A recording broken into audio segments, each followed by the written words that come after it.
Oh. Spring has sprung.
I am James ALOFS. I left the big city to build an off-grid homestead on 40 acres of Canadian wilderness.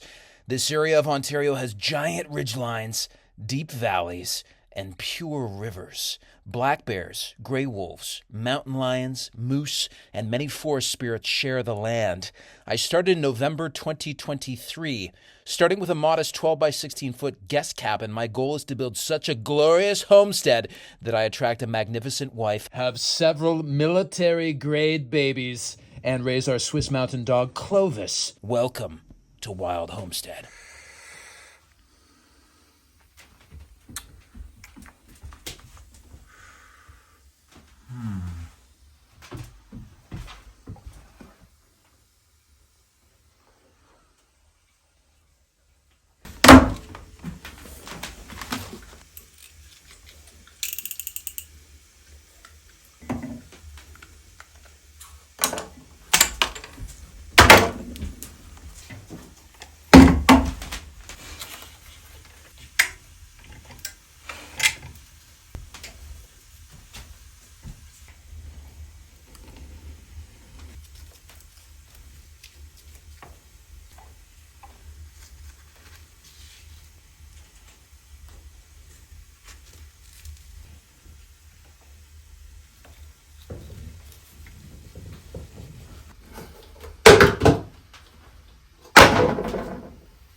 Hey.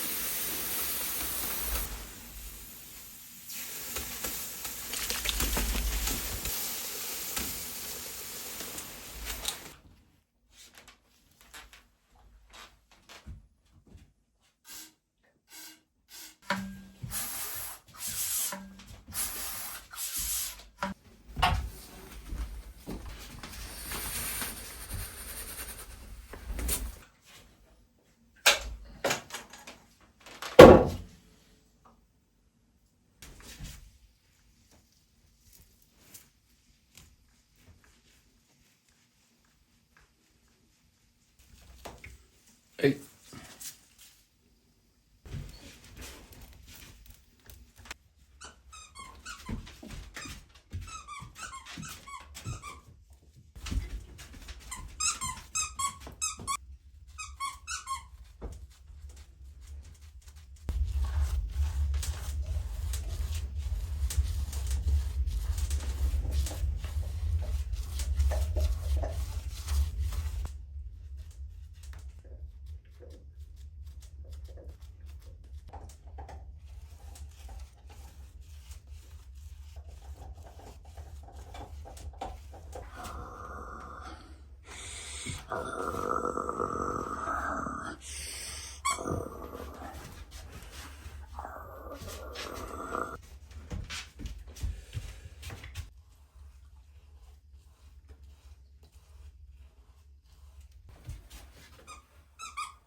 Hello. Hi, what are you eating? Oh, you're eating your collar. Hello. What do you eat? Oh, yeah. Oh. Fire out. What's the temperature with the new chinking?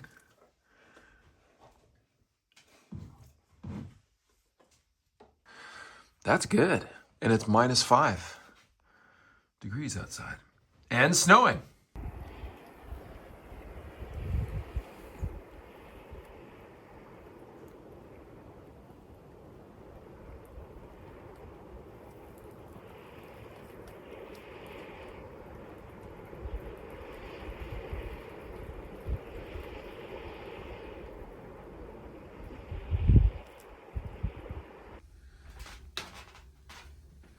Good boy.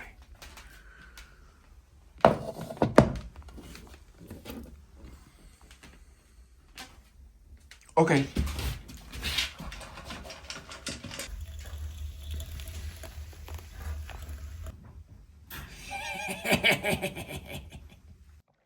Blood type, coffee and maple syrup.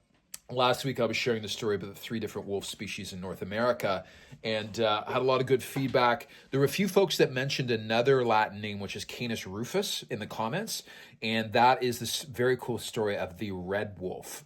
And I believe last week I did mention the red wolf in my story, but the information that I shared with you last week was based on a webinar I attended with the head wolf biologist at Algonquin Provincial Park, which is here in central Ontario. And that's basically like Canada's Yellowstone, one could argue, Yellowstone National Park in the United States.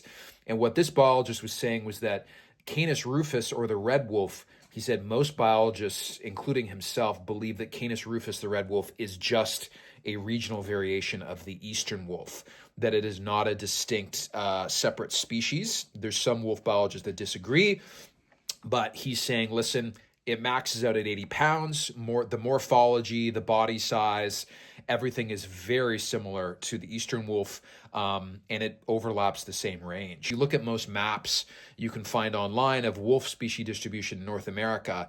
Most of them list those 3 species that I mentioned last time. It's the eastern wolf, Canis laicon, the gray wolf, Canis lupus, and then the coyote, Canis latrans. Now, this wolf biologist from Algonquin Provincial Park shared another story that I thought was very fascinating. And it's basically the story of why predatory animals in North America are smaller in the eastern half of the continent and bigger in the western half. If you think about the wolf species, the eastern wolf, it maxes out at 80 pounds. The gray wolf, which is mainly in the north and the west, maxes out at 120 pounds. If you think about one of the other big predators in the continent, which are bears, grizzly bears really only exist in the western half of the continent, and black bears, which are their smaller cousins, are in the eastern half and in the western half. But there are no grizzly bears, the bigger of the 2 bear species, in the eastern half of the continent. So why are predators bigger in the western, small in the east?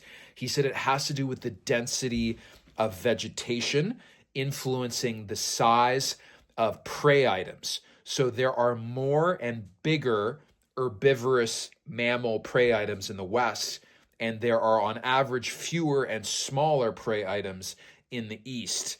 In the eastern half of the continent, east of the Mississippi, we get more rainfall, so our forests are very thick. And what that means in these big dense canopies, very little sunlight actually gets to the forest floor. And because of that, most of the calories, the vegetative calories that the landscape produces are up high in the forest canopy, and herbivorous mammals can't eat that. So if you think about like the biggest herbivorous mammals in North America, like the bison and the elk, historically, like their biggest concentrations were in the western half of the continent, especially in the grasslands. So if you think about the Great Plains of North America, the great grasslands that are mainly in the west, the reason that those areas are grasslands, generally it's because there's not enough precipitation to grow trees. But the great thing about grasslands is they're full of grass. Grass is head height vegetation that all of these herbivorous mammals can eat and turn into basically meat on their bodies, right? So historically, the biggest concentration of herbivorous mammals per acre was in the west. You also think about the sparsely kind of populated, non-dense forests of places like Colorado, New Mexico, Montana, California. These forests are not super dense, but so there's more head height calories that critters like bison and elk and pronghorn antelope, mule deer can eat and turn into edible food. Bigger gray wolf tends to be in the west, and the eastern wolf that was historically in the east is smaller. It's because there's bigger and more prey items in the west than there is in the east, because the west is just, it's more open. More sunlight can create these edible calories at head height for these herbivorous animals. Hey, what are you doing? That's my seat. Oh.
Clovis.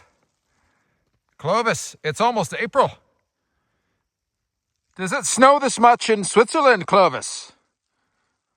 What's going on? How are we going to build a main cabin if everything's covered in 4 feet of snow, Clovis?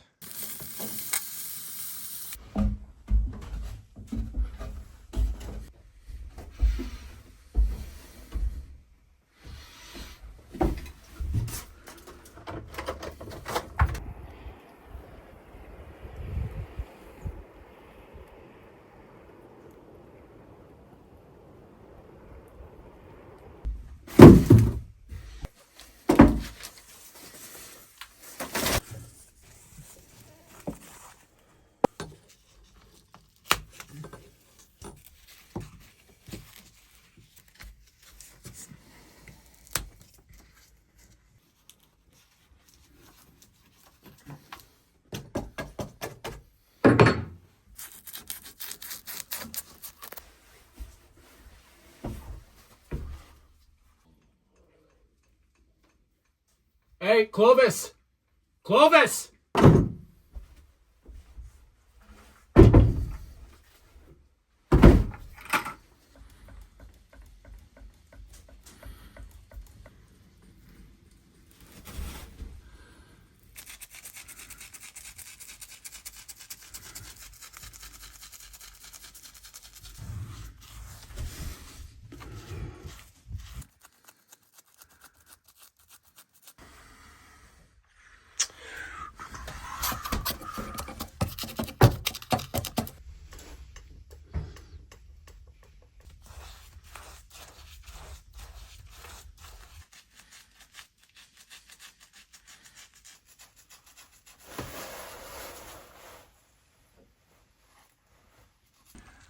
Holy cow, ladies and gentlemen.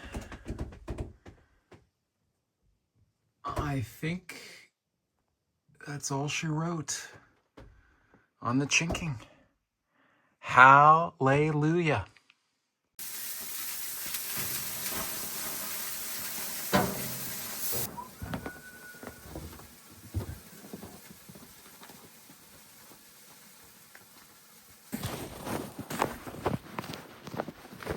Whoa!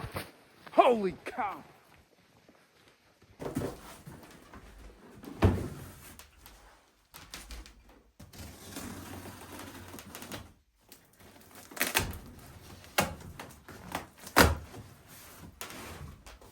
Hey.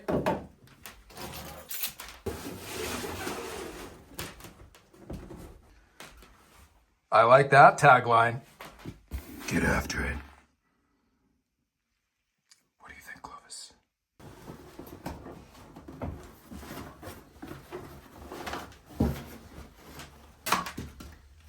Dude.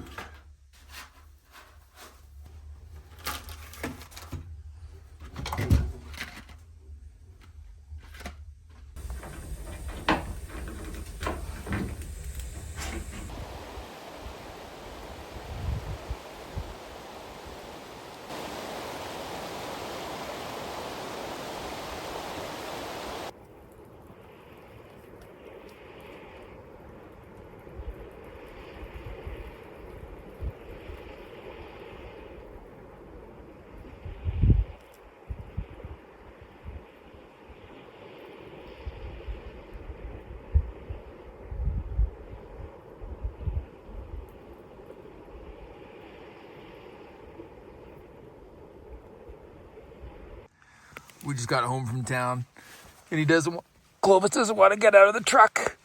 He's just sleeping. He's sleeping in the back. He's like, no, I don't want to walk back to the cabin. I think I'll stay here. Well, buddy, we can't leave the truck running all night. No. Come on, come on. Clovis. Clovis, come.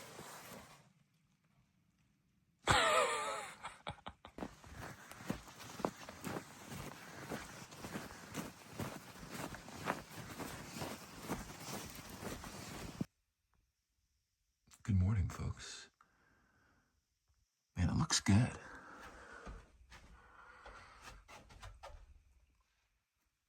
It looks really good.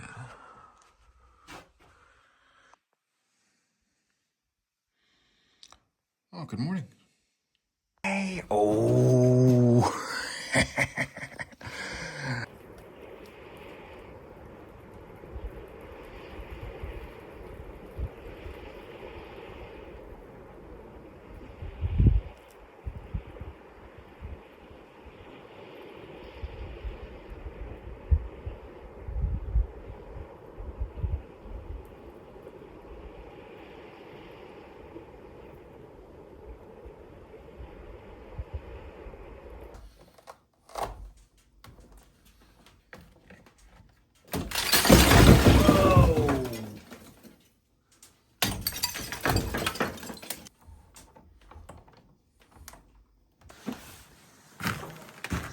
Whoa. Hey, what are you chewing? What are you chewing on?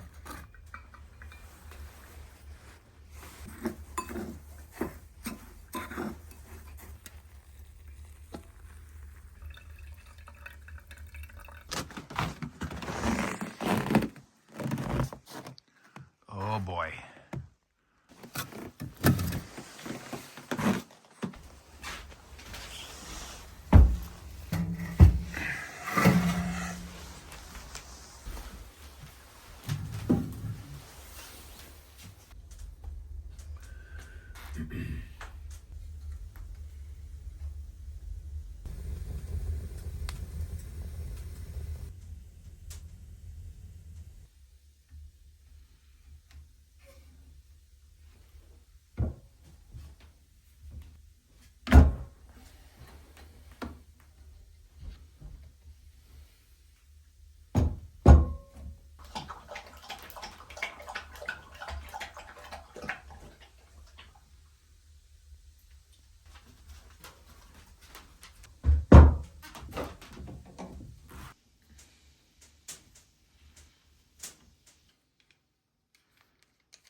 Dude.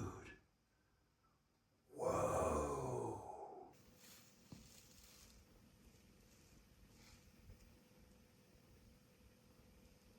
This thing is amazing. So this crossbow, it's called the Barnett 405. It had really good reviews. I got this from Cabela's Bass Pro. It's the same company now, but big kind of like hunting and fishing retailer here in North America. And it's pretty compact. It only weighs, I think, about 5 pounds or 6 pounds. But this shoots at 405 feet per second, these crossbow bolts. So in 1 second, this bolt will have traveled 405 feet or 123 meters. Can you believe it? So 405 feet, 123 meters. I looked at some videos just now of people firing this thing. I was just going to take it outside and fire one of the bolts like into a snowbank. But the kinetic energy from this thing is so massive. You can just tell, like from watching videos, if I fire one of these crossbow bolts into a snowbank, I'm not going to find it. The snow is so deep, and I can't fire it into a tree because that would break the arrows. What we have to do is to find a bale of hay to fire the bolts into, or Canadian Tire in town, they sell these big sandbags with like target rings on them, specifically for archery, you know, so that we can safely fire, test fire, and sight in the optics. So I have a rifle, a 308 rifle, and a 12 gauge shotgun. The reason I got the crossbow as well is that here in Ontario, the hunting season for bow and arrow is much longer than the gun season. For white-tailed deer, for example, the gun season is only 2 weeks long, basically the first 2 weeks of November. But hunting with bow and arrow, crossbow, traditional bow, recurve bow, the season is almost 2.5 months long. It's basically from the beginning of October to almost Christmas. So you can hunt much, much longer with bow and arrow. So that's why I added this to the arsenal for this year so we can start hunting.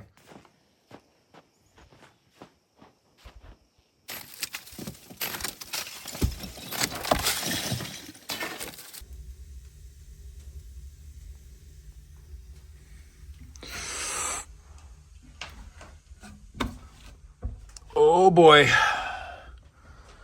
Oh boy. What a mess. What a mess. What a mess.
Okay, ladies and gents, we need a few more boxes, hats, and gloves, socks. We needed a hamper for dirty clothing, but I had to get everything cleaned up here because tomorrow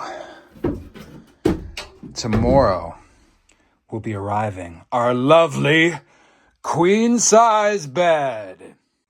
Dang, if we actually get properly set up here, there's quite a bit of room.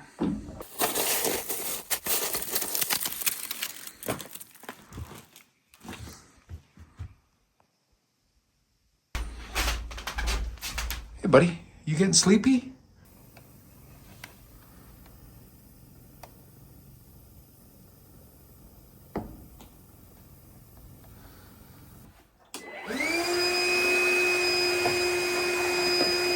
Oh boy.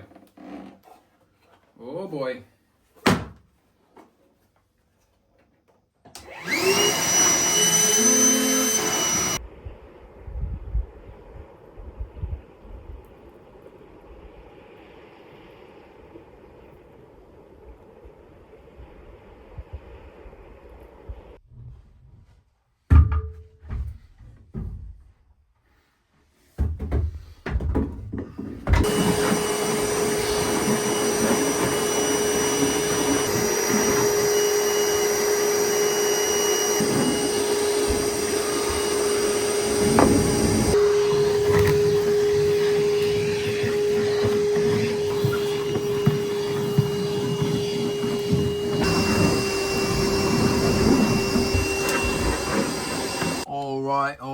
All right.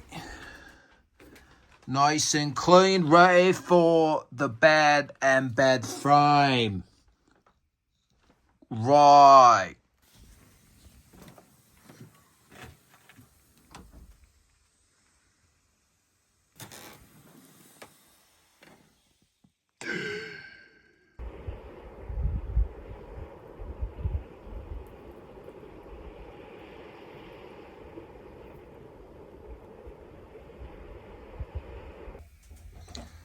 Now that is a table I like to see. Drones, bear spray, WD-40, a dwarf, and a crossbow, and some coffee.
Hello. So the bed was supposed to be here like 3 days ago.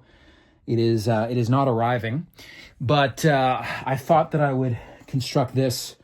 It could be here, this evening. So it's going to be just tall enough to raise, I think, the bed off of the floor up here.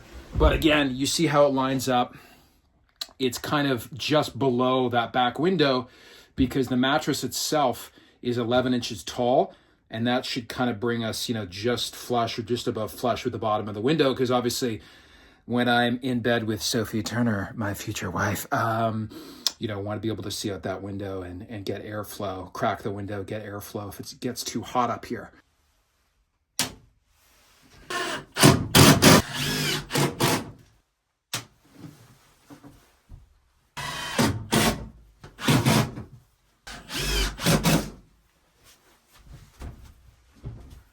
Oh yeah, that feels a little bit better. Still, if I go like this, in between the span, I feel a little bit of give, a flex in the 1/2 inch plywood. Maybe I should have gone with a 3/4. But I think hopefully once the bed is on top of this, I think the weight's going to be much more evenly distributed than, 210 pounds on a single foot right in between here. It should be much more spread out. Okay, good boy. Good boy. Oh, you giving me a hug? You giving me a hug, buddy? Oh, that tasty. Oh, yeah. Arr.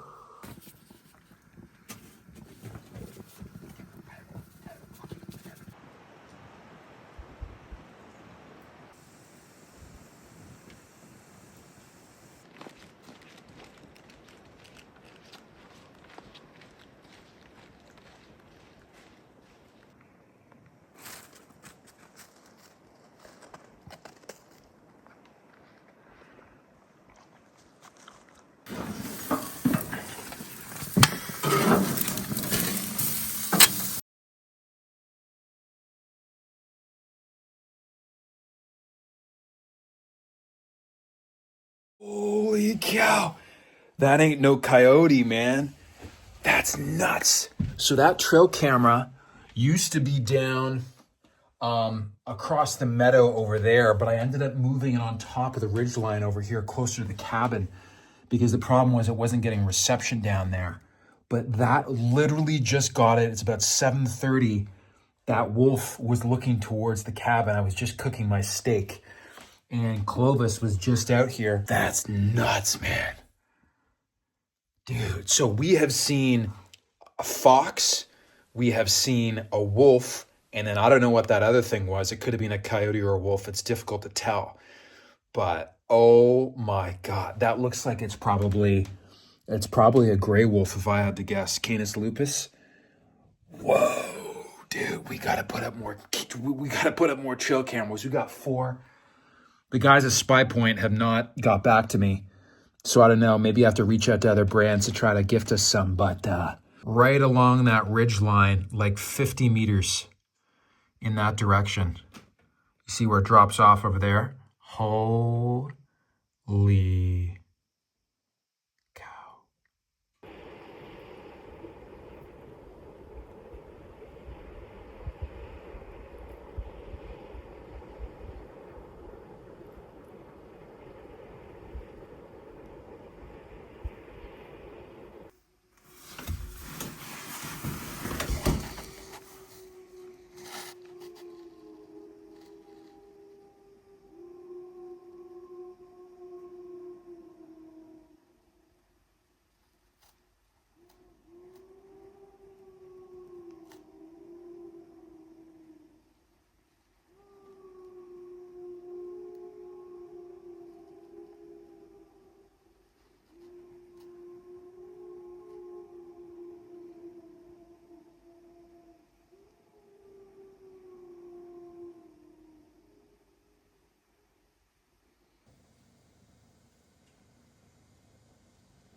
Man, the upstairs is looking good, but the downstairs is looking a little crazy here, man. Thank God we got a table, but oh geez.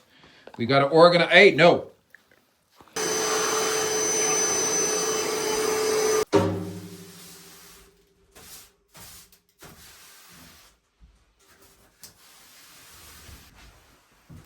Hey.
So just a little story on this gun. It's a 308 by Savage Arms. It's a very common, large kind of game caliber here in Canada. And I was recommended, basically my only direct family member who hunts is my Uncle Tim.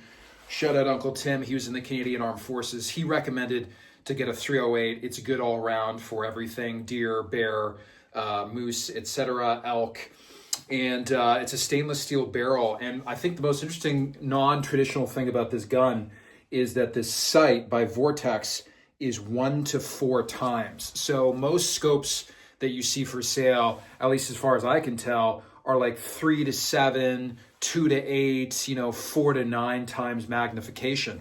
So if it's like 4x, I think what that means is whatever you're looking through the scope, things are 4 times closer than they would otherwise be. I believe that's what it means. So if I have this on 1x magnification, what that means is when I'm looking through this, it's literally like just looking with my naked eye. The only difference is that you have a crosshairs in here. Now, the reason why this is such low magnification is that what my Uncle Tim told me was that, you know, and this goes to what this wolf biologist was saying earlier, you know, from Algonquin Provincial Park, why there's smaller predators in the eastern half of the continent is because the forests are so thick here in Ontario that unless you're hunting in the far south of the province where there's a lot of farmland, a lot of really big open spanses, if you're hunting in central or northern Ontario, most of the bush is so dense up here that you're never going to be making a shot past, you know, 100 yards or 100 meters.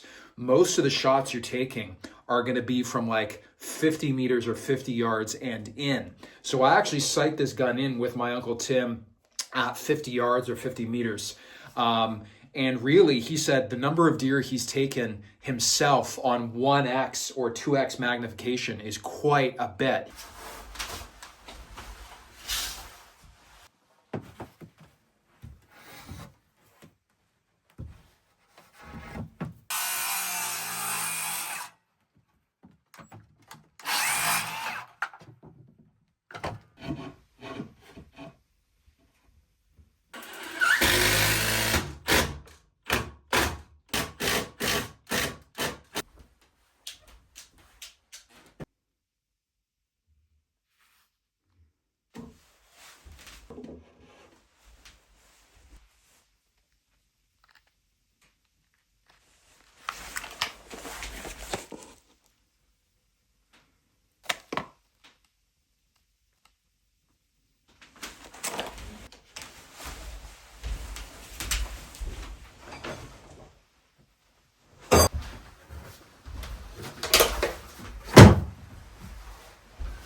Okay, folks, so I think my hypothesis was correct, at least so far. I got some of these 10-inch Timberlock screws and some of these GRK. These are 12-inch structural screws. But my idea was to use, because we got a bunch of like 2x6s and 2x8s. Not a bunch, but I think enough to do all the shelving. And I just happen to have a little bit of scrap 1x material, and I realized, you know what, 1x lumber is actually much more appropriate for shelving than 2x. 2x lumber is way too thick. It's just unnecessary. So that was the only 1x lumber we have, but I think we've got enough plywood, dry plywood, in our supply/woodshed right now that we can make the rest of the shelving. To cut the plywood accurately though, need to use the chalk line. And this is very wet snow, so you can't really get that chalk line wet because it'll get ruined. So I think we're gonna wait to put up the rest of the shelving, but I think this will work. So the 12-inch screw, I think we can use 1x8 shelving, and then the 10-inch screws, we can put in 4 inches and still have enough for 1x6.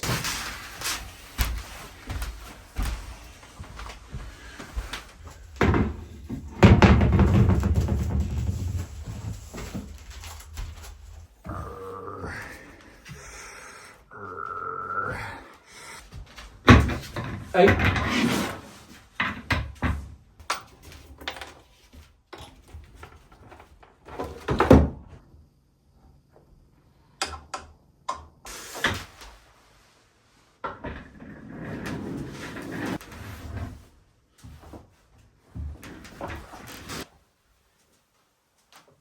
Whoa. Now that is a comfortable chair. Well, the height's not too bad, actually, on the table. Oh, yeah, dude. That is perfect.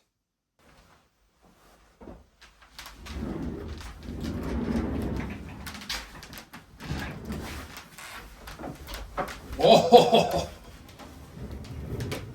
Yeah. Oh, yeah, man. Cabin's coming together there, Clovis. So this height of the table, I think, is pretty much perfect with this adjustable chair. And if you can see, it's just slightly not level. If you can see on there, it's slightly lower and slightly higher. So if we trim the bottoms to make them flush and even, we should be ready to rock and roll. I think I'll take half this trim off so that the arms can fit underneath, and then we can slide the chair. And I know it's like super modern and, you know, plastic, but with the sheep's pelt on it, I think it looks pretty darn good. Next week, one of the critical things I'm talking to my crazy Uncle Colin, the architect, he needs the measurements for the space where the main home's going to go. So we actually need to measure out what is the potential footprint in terms of capturing the sunrise and the sunset, you know? Is that 40 feet? Is it 60 feet? Is it 25 feet? We need to know what we're dealing with, because he actually suggested you could do 2 different actual structures with kind of a corridor between them if the distance is too far. A lot of thinking, and I think that we're going to go straight into the main home. We're not going to do the sawmill barn. We're not going to do the sauna. Go on to the main house. I mean, I ain't going to get Sophie Turner to live out here with just a guest house. We're going to need a main house, folks. So I say we go right into the main house as soon as the snow melts and we can get the sawmill back here. And just give her, man. Strength and honor to you all. May the gods bless you, both the old gods and the new. And remember, folks, anytime there's a giant lineup at the airport and you don't want to wait, it's your God-given right just to give a giant Glasgow kiss to the nearest security officer, run right through the x-ray machine.